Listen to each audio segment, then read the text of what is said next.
Hey guys, I'm Craig with Area 419. Last year you might have noted we did a really cool shootout video with 10x laser range-finding binoculars. This year we wanted to follow it up with something even bigger and our most ambitious YouTube project to date. This is our premium big boy 35 to 40 power optical shootout for 2025. So here's what we did. We went to precisionrifleblog.com. When Cal published the top brands of optics used in the precision rifle series, we went out and found one of each of the top 6 brands used. We then went and we got one of the Chinese or just as good brands because we thought that was a good inclusion too. So what you're going to get from us in this video, we're going to talk to you about reticles. We're going to talk to you about what exists out there, who might use what. We're going to talk about mechanics, what you're looking for, what you might like from ergonomics and feel. And then obviously we went through an exhaustive optical testing scenario. So what you see here, we're out looking over the range, looking at far targets. We did blind testing. We had people from all walks of life that know optics and don't score these optics in brightness and color quality and resolution. You'll see those results. We also then set up a really cool camera lens style set test scenario where you will get to see in high resolution what these optics look like in a way that you've never seen before. So with no more ado, let's get to the studio. Let's meet our contenders. Let's get into this.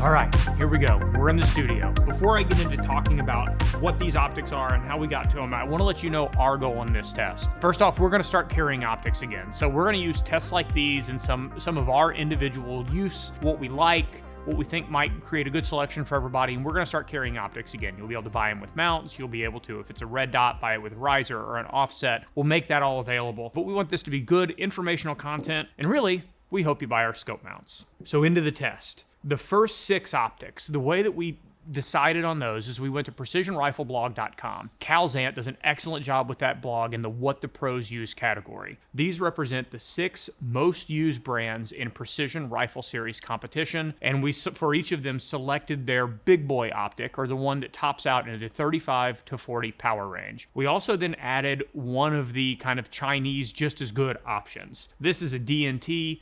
Xi is a guy that's regionally near us that we shoot matches with, and he reached out some months ago and said, hey, I'm working with this brand, and can I send you one? So we had this one on hand. This isn't a knock on Apex or Arkin or Athlon or any of the other Chinese brands. This is the one we had here, and we thought it was fun for parody.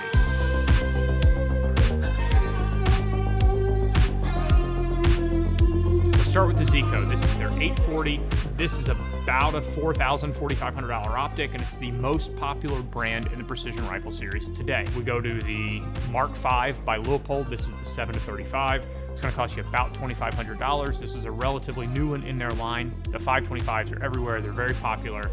That's the Leupold. We've got the Tangent 7 to 35. Thank you to Clay Blackadder for getting this to us. This is, by our understanding, one of the few 735s in the country. You'll start seeing more of them. Retail on this is just over $6,000. It's the most expensive optic on the table. The Night Force Attacker 7 to 35, you'll find this for around $4,000, maybe a little less, maybe closer to $3,500. Very popular, tons of reticle options. There's a reason Night Force is Night Force. We've got the brand new Collis K540i. This is going to retail for $4,600. You'll start seeing them available really about the time this video launches. And we've got the 6 to 36 Vortex. You can usually find these for about $2,000. Maybe a little less if you find something on sale. Our value, our budget contender, this is the DNT, the 1, and you can usually find these for about $600. So we've got a huge spread on the table from $600 to $6,000 and basically everything in the middle. What you're going to see next in this video, we're going to go see Zach. Zach's going to talk to you about mechanics. What do the turrets feel like? How do the ergonomics function? Are there any different locking or zeroing, any oddities or notes for each of these that you may like or not like? We're then going to talk to Nathan. Nathan's going to give you a short class on reticles, what's out there, what you might use them for, things he looks for, and then what's available for each of these. After that, we're going to talk about blind testing that we did. We had 9 people from all different levels of experiences, from people that don't shoot to people that shoot a lot, people that work at Area 419, people that don't. Each of them was given a scorecard. The optics were covered. They were able to look through them at images and props that you'll see in that section. And we talk about who liked what. We'll then go to Bryce's section where he's set up with some custom fixturing and with a camera resolution chart. We're going to show you something that I've never seen anywhere on the internet, and it will be a really well thought out, comprehensive look through the Optic in high resolution at this chart. You'll see all of them set at 35 power, looking at the same chart.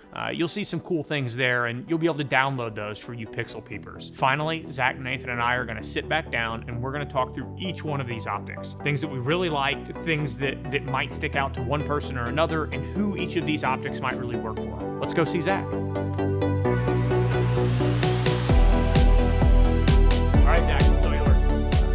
Let's talk mechanics and ergonomics and what that means for you as a shooter. Whenever we're talking ergonomics, let's talk form factor first. These scopes are large scopes in general, with the Zico being close to 17.5 inches and the Vortex being the shortest at about 15.25. These are just large optics in general. Next up, we have optics weight. There's a big disparity between the heaviest and the lightest optic for us PRS shooters that are shooting 26-pound dashers. It doesn't really matter on weight per se. Now in the rimfire world with balance point of rifles, that does become a bigger deal. And whenever we start talking NRL hunter and hunting applications, it is a huge deal. Ounces make pounds, pounds make pain. There was one clear distinguished winner as far as weight goes, and that was the Mark V, coming in at just about 33 ounces, with the heaviest optic being the Razor Gen 3 at almost 45. So let's talk user interface. So on paper, the DNT does a lot of things that these other scopes do, just not quite as well, which is par for the course for the price point that you're meeting and we're comparing them to. Some noteworthy things to say here is the Vortex had a great illumination knob. It was locking, it had an on-off position in between each illumination level, so there's no worry about it getting bumped at a match or in your backpack or in travel and draining your batteries. One thing that the Night Force and Tangent share is Tenebrex scope covers. We spend a lot of money on these optics, and the last thing we want to do is spend more money on them. So getting a really, really high quality set of scope caps with them is just one of those little attention to detail things that I really appreciate. Another thing that also the Zico offers, as long as the Tangent and the Night Force, is locking ocular adjustments. So once I get my scope really dialed in and it's exactly where I want it to be, I can lock that thing down. I don't have to worry about it shifting within travel and on the heavy recoiling guns. The Collis is probably one of the most customizable optics on the table here. You can choose left-handed or right-handed windage, depending on how you like to run your gun. If you're a left-handed shooter, right-handed shooter, a byproduct of that allows the parallax adjustment to be at the 12 o'clock position. So as a right-handed shooter or a left-handed shooter, it's in the same place. I can control my gun with my right hand,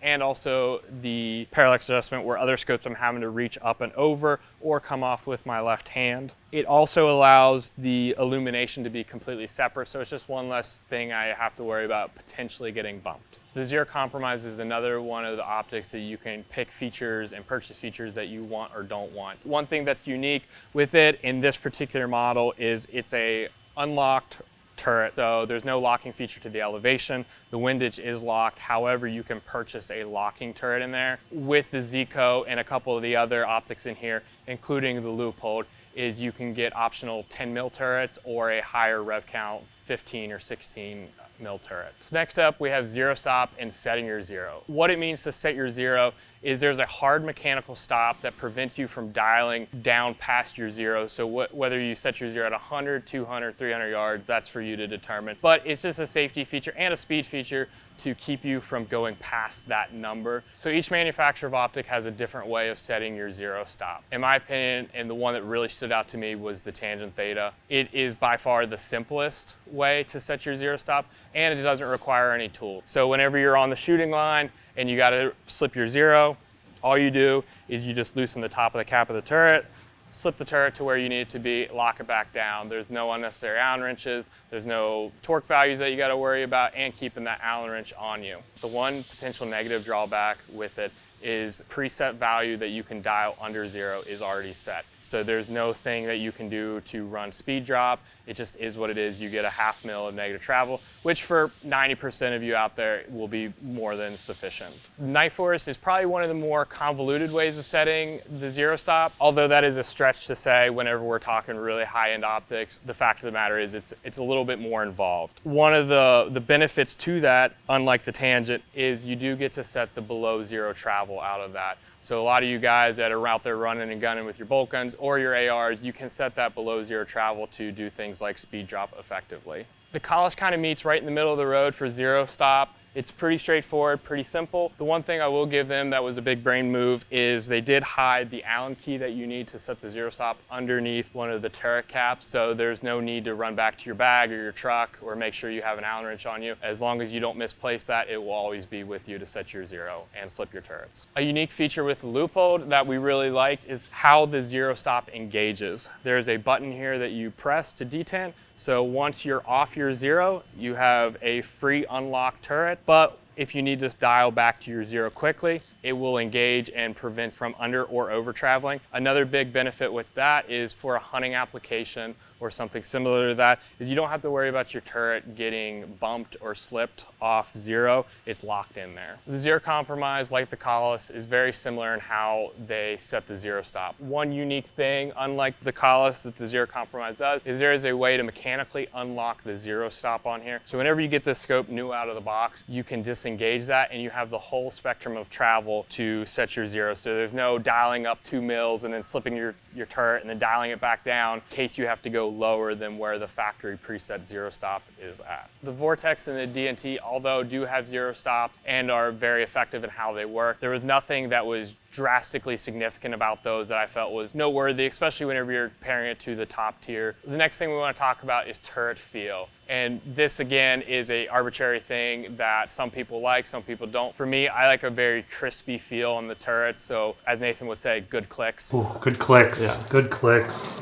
The ones that stood out for me are the Tangent and the Collis. They by far had the best feeling clicks. They were very crisp at the top of the click, and whenever it was settled within that click, there was no perceived backlash in there, so there was no mistaking where you were at within the revolution or within the click. I will note that the zero compromise was a very, very close third, and I think largely it had to do with it being a 10 mil turret where Collis and the Tangent were larger than that, so you had larger graduations between each click, which gave it a not as persnickety feel as the Collis or the Tangent did. These are the turrets that I felt were the best and had the best feeling. Let's send it over to Bryce for some ASMR and let you decide what you think's the best.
And finally, parallax adjustment. All these scopes, you were able to dial in at 100 yards, get a really crisp image. There was a couple standouts and models here that we wanted to take note of. The Vortex was the one that really stood out as far as the distance we could adjust to. It was by far the closest. It was down closer to that 5-yard mark. I know they published data that's not quite there, but from a real world use application, it was insane how close we were able to get to a particular target and get a clear, crisp image. The one that struggled a little bit was Leupold. Although good, it was significantly further, closer to that 40-45 yard mark that we were able to get a really crisp image to. So for you rimfire guys, that's going to be very relevant, especially whenever you get that 20-25 yard KYO rack at a match. One noteworthy thing, this is for me having a lot of rounds with a Night Force. I've been running a Night Force for a good while now. The Night Force seemed very forgiving on the parallax at a match, and even on that higher magnification, I just kind of set it to that 200 yard mark on the parallax adjustment, and I'm good 90% of the day, unless I have something really, really far out there or really, really close. I never really find myself adjusting parallax, which is really huge whenever you're running and gunning underneath the clock. So that's all we got for ergonomics and mechanics. Let's send it over to Nathan to see what he has on Reticles.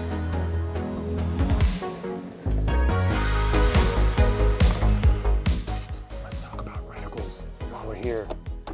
Check out these awesome scope mounts.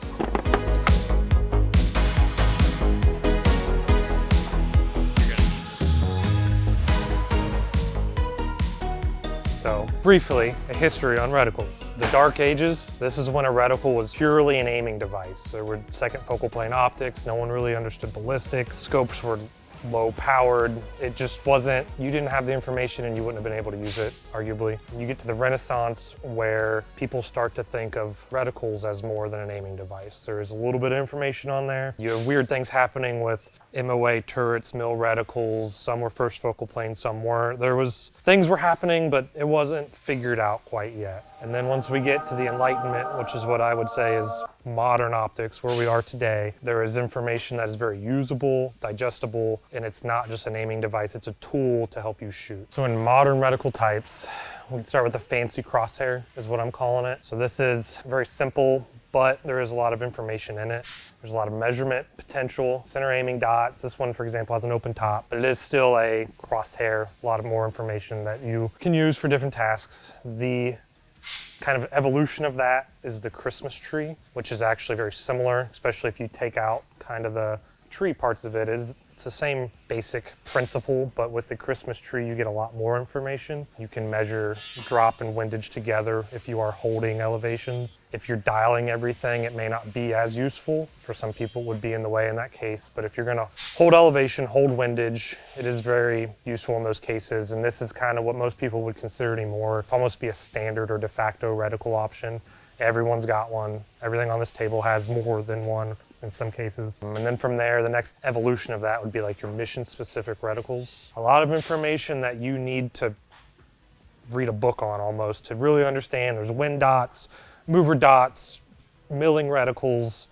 Ton of information is very useful, but not for most of us, if that makes sense. These are what I look for in a reticle, and if you look at the trends of reticles, I don't think I'm too off. An important thing here is if you know how reticles work, you should be able to look at a good reticle and decipher it. It shouldn't be a mystery. Like a good Christmas tree reticle of any manufacturer, you should be able to understand what's happening without reading the manual. I like a floating dot. Pretty much every good reticle anymore has a floating center dot, helps with aiming. I like an open top. Some people do, some people don't. I like having the ability to aim below what I'm observing and or shooting at and have a big open window for observation. Trees is kind of what's happening here. A lot of Christmas tree reticles will start at a point right here and band, leaving a dead zone here.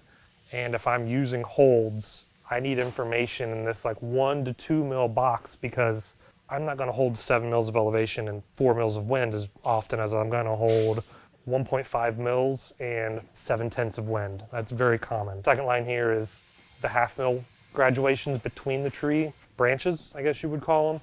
If you have to hold a half mil elevation and some precise windage measurement, having a giant gap here is not useful in my opinion. So these are the reticles. They're all the trees that are offered in the scopes we tested. First one is the Razor EBR-7D. I gave it 4.5 out of 5. You only have one option in mill or MOA, so 2 options, but 1 option. My little critiques, no open top. and there's no 1/2 mil dots in the tree. Other than that, I think it's a really good reticle. Skimmer 4 from Collis, no open top, again, no 1/2 mil dots, and these solid lines in the tree I'm not a big fan of. They're usable, but they're not for me. And you get 4 options, so you get a little more variety in the Collis. This is where the fanboy comes out with Night Force, Mil XT, open top, 1/2 mil dots, good information here, and you're like 1 to 2 mil point of the tree. And you have 7 options, which is, I think, other than Loophole, one of the biggest varieties you get. Tangent Theta, this is the Gen 3 XR, fine. Not topless, 1/2 mil dots, a little thin up here in the top of the tree. I like it, I give it 4.5 out of 5, and you get 3 options in the Tangent. ZCO has the Impact 2X, topless, doesn't have 1/2 mil dots, and it has that dead zone I talked about, which I don't like. It's usable, but that's just a little gripe of mine, is this little dead zone right here, so look at the empty space. That's what I'm crying about. Other than that, gave it 4 out of 5. You get 5 options, so you get some of the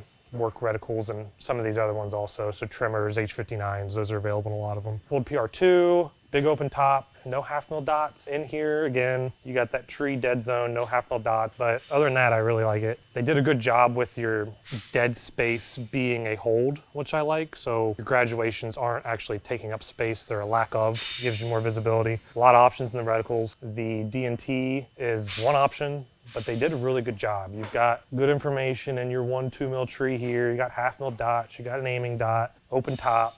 Like, it is actually really good. So I gave it 4.5 out of 5. If I had to pick between that and the Mil XT, it'd be tough. Like, it really is a good reticle. So that was a lot about reticles. Let's head over to Craig and talk glass.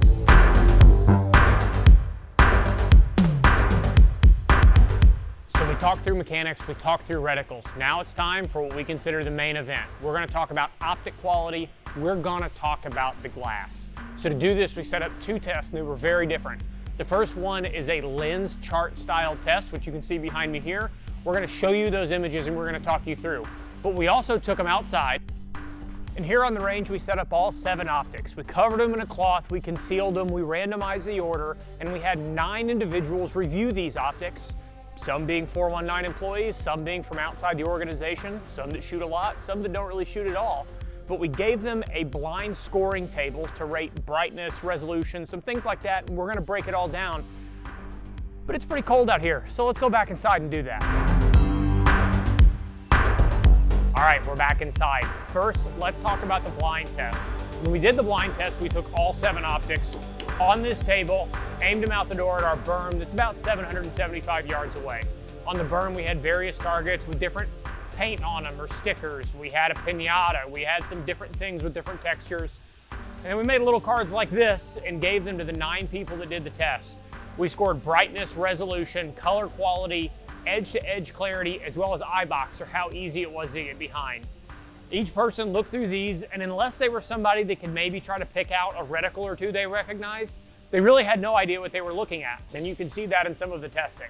It's also worth noting that the blind test took place over the course of multiple days. When we sat somebody down with a card behind all of the covered optics, they would commonly spend 20 to 30 minutes on a rolly chair, moving back and forth, getting behind them, going one to another and comparing and trying to find those small points of difference. Some people had significantly more difficult lighting conditions. There might have been a little bit of fog out, or it might have been a little more dim, or they might have gotten a touch of mirage off the lake. Other people had much more clean lighting conditions. So what you were seeing in this testing was truly a myriad collection of experience, of conditions. Each person's grading was relative to itself, but what we found in the trend line was something that we think you'll all be interested in.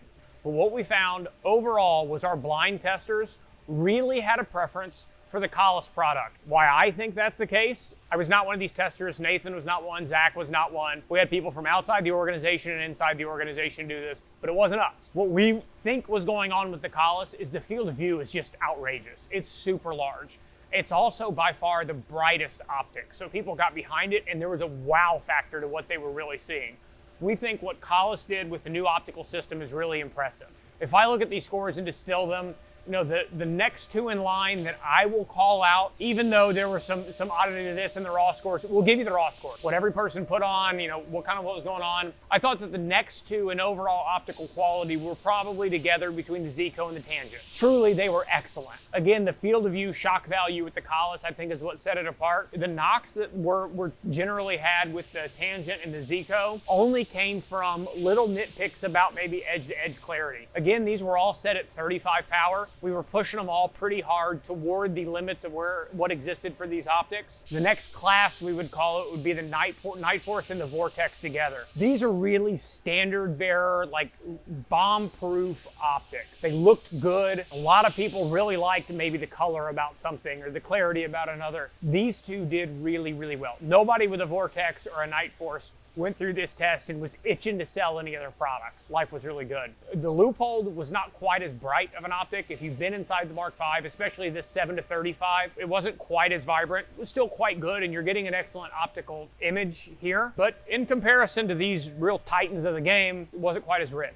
The D&T was a super interesting one. There were some scores that had it do really, really well. Others had it do very poorly. And I think one of the things that it came down to with that D&T is when the lighting conditions were really excellent, it looked great. But as the lighting conditions were a little more difficult, or as the eye behind it really started to nitpick what they were getting into, you know, our more experienced optical people, the people that have more time behind these, found a little bit more to not like about the D&T. But again, it's $600, so our standards also need to reflect that. In general, though, what we saw is we had our uber high-end class, our really strong class, the Leupold, which struggled a little bit with vibrance, and then the D&T.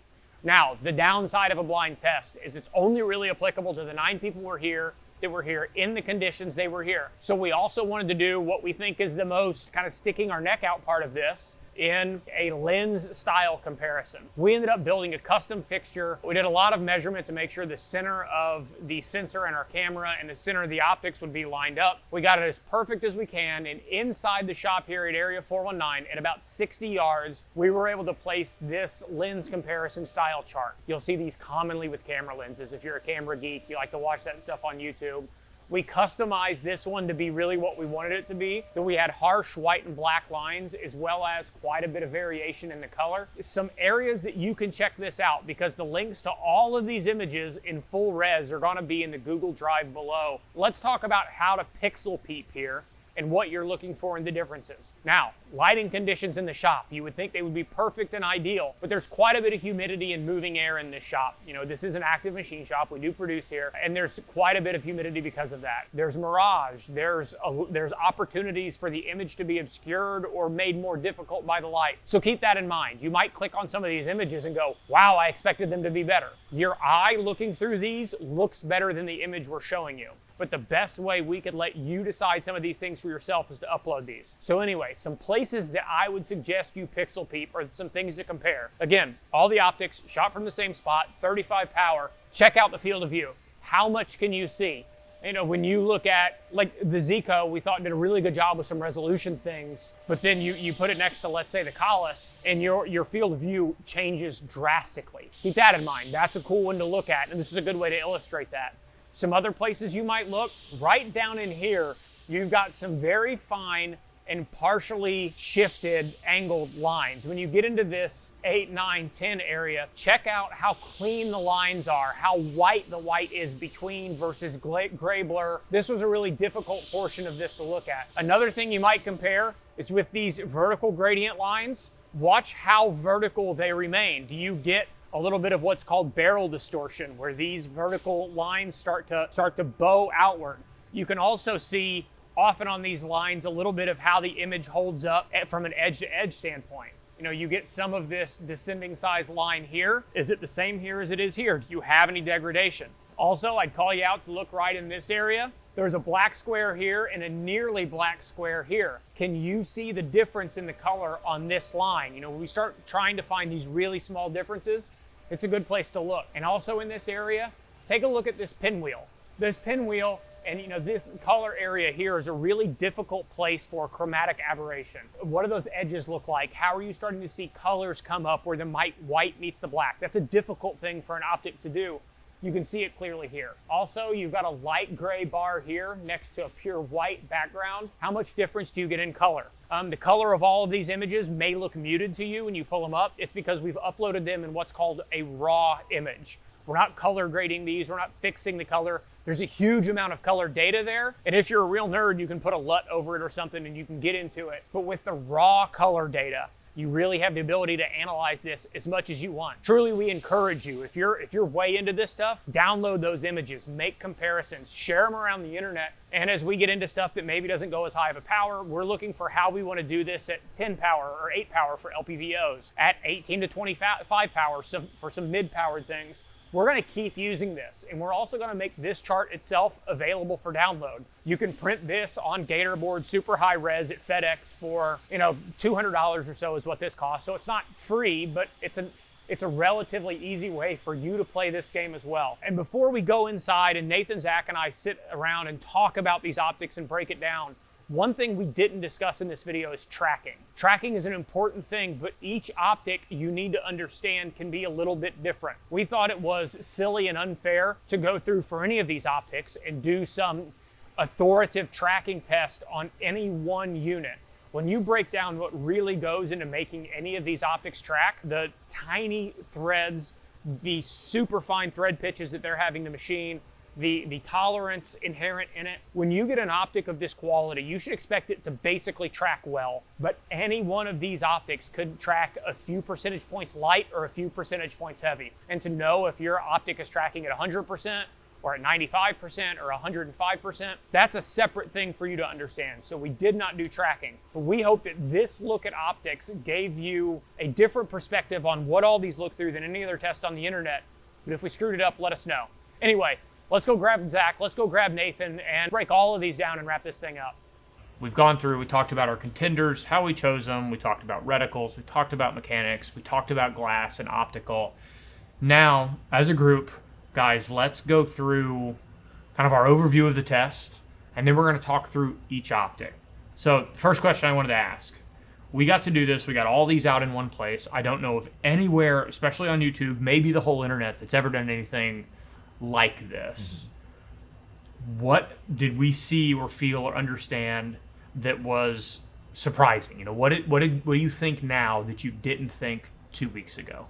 Challenge of dissecting, especially this group, of really trying to have an opinion I'm confident in of what's better and what's worse, because it's hard to stare at a chart or a pinata at 700 yards and pick out little details. Maybe I'm not good at it, but it was hard. Yeah, no, I would agree with that. A lot of these, whenever you start talking reticles and features on it, it becomes opinionated and leaving that bias behind. Just because what I want out of a scope and a reticle and features doesn't mean what Nathan wants, or the weekend warrior hunter, or the guy that's building an NRL hunter build. Like, leaving that bias behind was probably one of the challenging things. And then also, whenever you start talking like these fine details at distance, I found myself talking myself into things. I found myself talking myself into like, oh, I saw this detail here, but I didn't see it here. So we'd spend a lot of time going back and forth to confirm or deny those, ideas.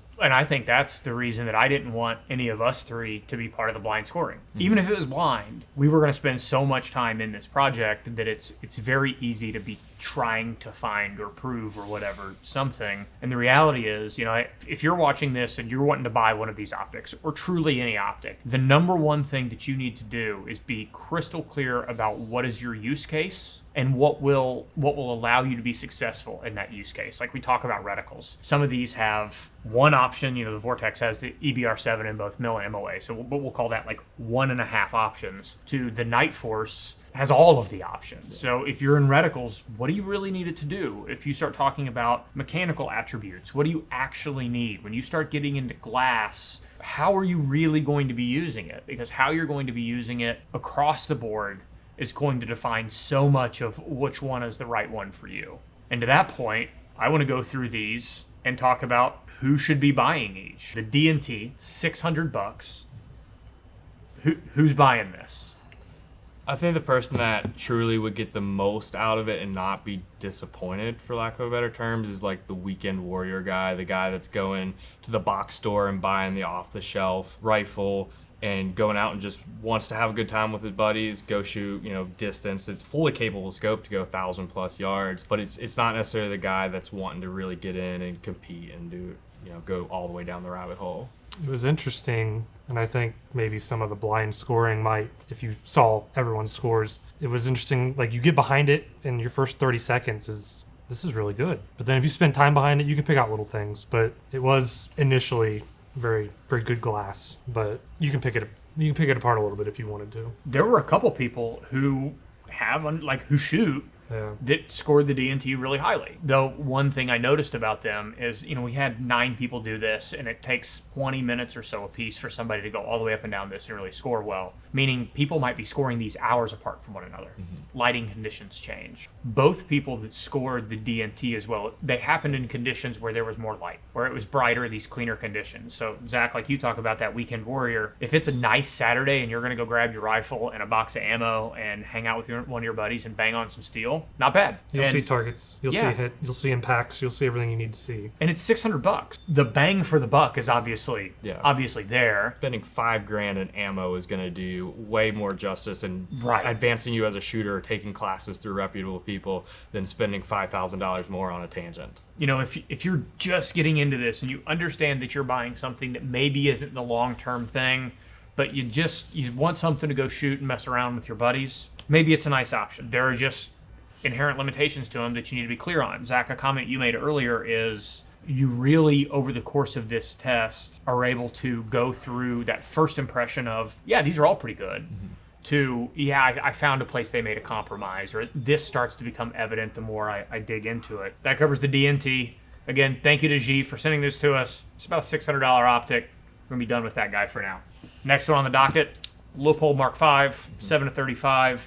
You can pick this thing up for about $2,400, maybe find a deal, maybe it's a little less, but that's a fair assessment of street. Who's buying this one? The person, in my opinion, that's going to buy that and really get the most out of it is the person that wants to do a lot of different things. So they want to do an NRL hunter build. They want to go shoot PRS. They want to go climb mountains in Colorado and go hunt. There's some features that really lend itself to that with capped windage, so you don't have to worry about getting bumped, or the locking on the push button locking on this was unique, and I dig it. I'm a fan of that. Yeah, so there's a lot of things it did that lend itself to do a lot of different things well. It's also a lot of SKUs, because you got 7 or 8 reticle options, illumination, no illumination, 20 SKUs. Like the PR2, which is the reticle that was in here, like it's not too busy where like in a hunting situation or something where you don't need the information, it's not overbearing, but there is enough information for PRS guys. I'm pretty sure they worked with Pinch and a couple other guys to develop that reticle. Like it has enough information where you're not feeling lacking. Just because the word hasn't been said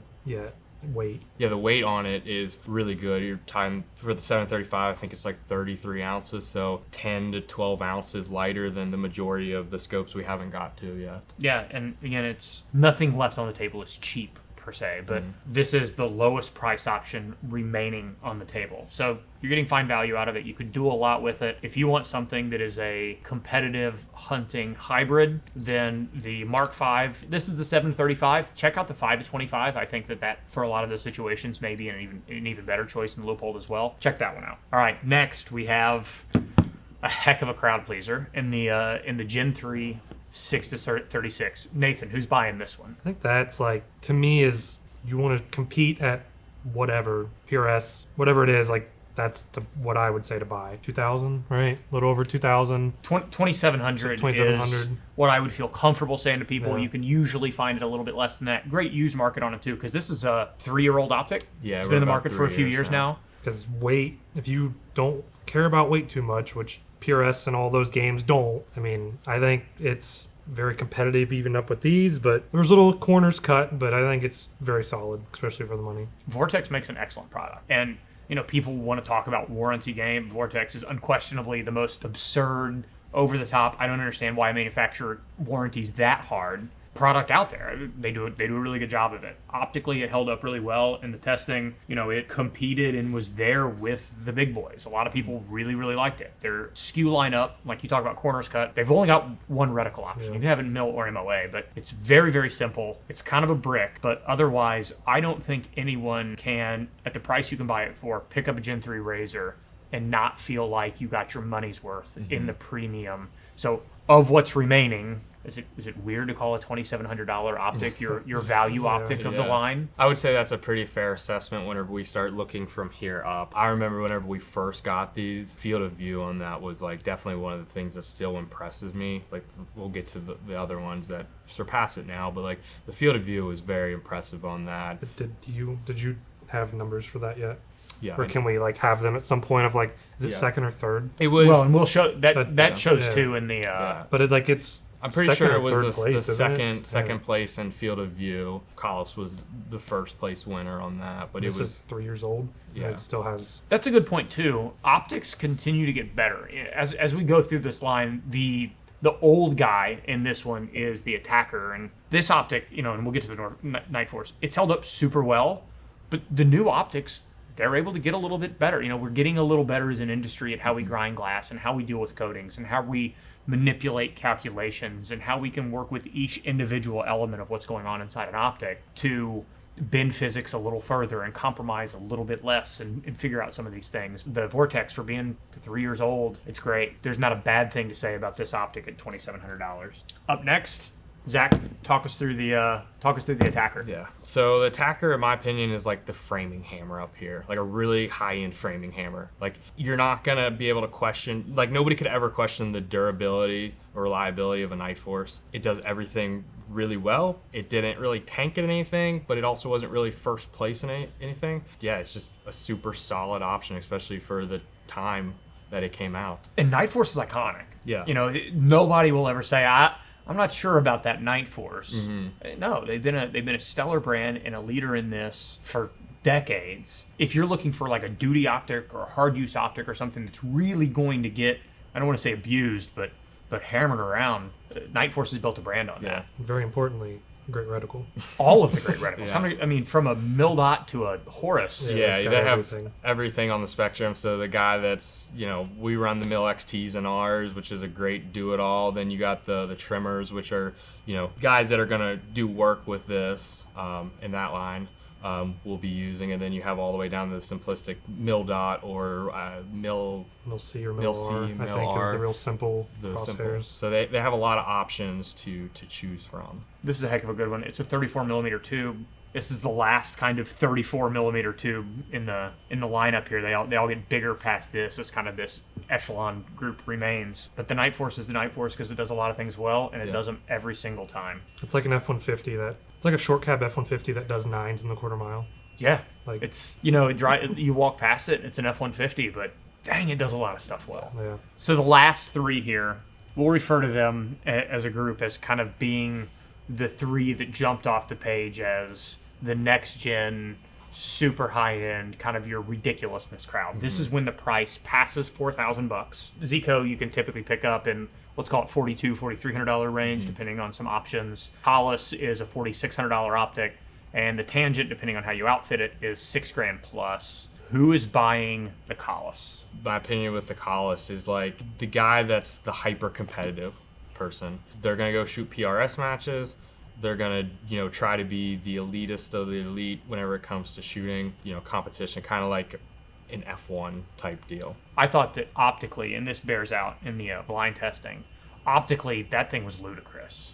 What they've done, and you can look at the optic and tell there's something different. Like the ocular housing is huge. There's all this space here. Like they totally reconsidered how they were going about it from an optical standpoint, and you get a field of view that is basically, it's hard to believe the field of view dominated in the blind testing, if for no other reason than the field of view and the brightness made everything so easy to look through. Zach, you made the note that their brightness at times, like in the really bright conditions for you, actually made some things like color pick out difficult because there's so much light you're dealing with. Yeah, so like whenever it was bright conditions out, like we looked through all of these, we had them set up as you guys will see, like next to each other, and you'd look through the Collis and it was like, holy smokes, like this is like next level bright. But whenever it was super bright out, like we were looking at this pinata here, and it was so bright that the negative out of it was like the color distinguished between the orange and the yellow, and then the yellow and the green started to kind of blur and come together. So if like we had a positive identification situation where you were to tell me like, hey, like label a chart with what colors are which, I would have a hard time distinguishing the yellows versus the greens versus the orange and the pink, where some of the other optics that were, we'll call it a little bit more muted in brightness. So like these two remaining. Yeah. Again, audience, this is absolute hair splitting. And you have to understand that when you get this lineup of optics, nearly everything we talk about is hair splitting. So as we go on. Yeah, so like the Zico, the Tangent, and even the Night Force, they were, we'll call it muted colors, but it was very distinguished. Like there was hard lines between them. So like I could have drawn a graph exactly what that looked like, where the Collis was a little too bright, so it started to be like, is that orange or is that pink? Yeah, and it's 7 a.m. when the sun's still coming up. That might be an attribute. Yeah. At 2 in the afternoon, when you're in absolutely, especially with the snow on the ground, it is as bright as it could be outside. Yeah. So when we got a little bit of sun the other day with the snow on the ground, it was, you walk around in sunglasses because it was just so bright. The lake was frozen over with snow on it, so it was just a sheet of white for 770 yards. The reticle choices on this optic aren't huge at this point. Collis has never had a massive number of reticles. I think there's 3. Yeah, the parallax on top is kind of a preference thing. You like it or you don't. There's no locking features on the turrets, so optically, I think this scope was banana land. Mechanically, it was fine. Mm-hmm. In turret and reticles, it's fine. The one thing I will give them is like, just big brain type deal is like, it doesn't have a toolless zero, which I'm a huge fan of after owning a Tangent for a while, but Collis does hide the little Allen key on the optic that you can use, because nothing's more frustrating than being at the zero line and you need to shift your zero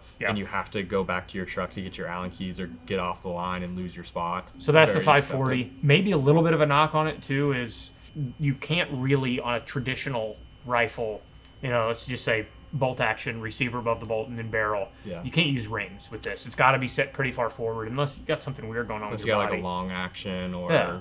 Obviously, you need an Area 419 mid-cantilever tactical one-piece scope mount, but something to consider with that optic. 2 remaining. We've got Tangent and Zico. Zach, you're a Tangent diehard. You may be buried with one day. Why the Tangent? The best thing me and Nathan came up with the Tangent is like the Night Force is one of those deals. It does everything really well. The Tangent does everything really well at a higher level. Like there was nothing that was like first place. There was nothing last place. But like it was just at a higher level. Like it just did everything really great. The toolless zero and the zero stop, like I'll keep harping on that 15 times throughout this video. Like it's invaluable. It's the feature. Yeah. Yes, the glass is excellent. Yes, but the true toolless zero has been since Premiere days has been their trademark. And like you just messed with it, like doing the zero, everything just feels like a Swiss watch whenever you just feel like it's quality. And then we have the Zero Compromise, which is in a lot of ways fairly similar in overall sentiment. Those two are very similar in that way. Yeah, one of the first things that popped out is you get behind the Zero Compromise, and I thought that their super fine resolution was really, really excellent. It may have had from a pixel peeping standpoint the best resolution of the crowd. Yeah, I'll agree with that. Like 100%. We had stickers on one of the gongs at 750, and it was a Hornady A-tip sticker, so like this big, and like we were able to read down to the P on it at 750 yards. So like the resolution was definitely, I would die on the hill that it was the best. And this is definitely one to pay attention to. Do you need the 840 or do you need the 527? I thought in this 840 the field of view was fairly cramped. Now what you saw was excellent. As we get into this like large magnification set of optics, this super high magnification as an industry segment didn't so much exist a handful of years ago. These they were weird. Yeah, it was Night Force bench rest. It was an F-class scope or a bench rest scope. It was not a tactical dynamic product. It was meant to do one hyper-specific thing. These 35, 40 power do-it-all tactical tools they're pretty new. And like we talk about, as time goes on, we get better at optics, we get better at grinding, better at coding, better at optical measurement. How precise can they be about what's going on inside the optic? And it's given space for this high magnification field to exist. So these big boys are not the cure-all for everyone. Get behind these if you can. I feel really fortunate that we were able to spend 2 weeks basically behind a complete optical lineup the way that we were, because I don't know, outside of the 9 people that did the visuals and us and Bryce and Sarah, see, that's 14 people, how many other people have ever been able to do this at this level? I can't imagine there are very many. And go to matches, get behind them. As Zach noted, there's almost a shock value to these optics if you're not used to being behind them, that you'll jump behind them for the first time, and every single one of them you'll look through and go, oh my gosh, it's unbelievable. These are a long-term commitment. They're an investment. As you're looking through these, please go in the description. We'll have a place that you can download the raw data from the blind scoring. You can download high megapixel images of our lens board. You can download the lens board itself, and we'll have a PDF available that you can download that. And if you want to do something like this yourself, you can. Credit to the whole team for putting this together. You know, what we were able to build with Zach, the fixture that you and Bryce put together to be able to get through the optic images that we were, Nathan setting up and Sarah setting up the blind testing, and what props we had downrange so that people had something dynamic. Guys, we really hope you've enjoyed these. I know that we're going to get back into selling optics. I've already got some Collis on the shelf. We'll have some other things going. We'll also link all of these products from one of our dealers, whether it be Optics Planet or Brownells or Shields or Midway or whomever. We'll make sure that you have access to see and find all of these products in the links below. Every one of them serves a purpose for somebody. Understand who you are, how you fit into that, and which one will be right for you. If you've got any questions, if you've got any other optics that we should go through a similar test with, we can do some of this testing again. We can do the big optical board. We can talk through some of these. We will have a bunch of these optics or ours internally that we'll do some comparisons with. Drop them in the comments. What do you want to see? What do you want to see here? What's another line of products that you'd like to see us do an exhaustive test like this before? If you haven't seen it, we did one with 10x laser range finding binoculars. This was kind of the next attempt at that. What did we learn? What can we do better? But guys, we've appreciated you having you here. We appreciate you sticking around for this long. And like always, we'll see you next time.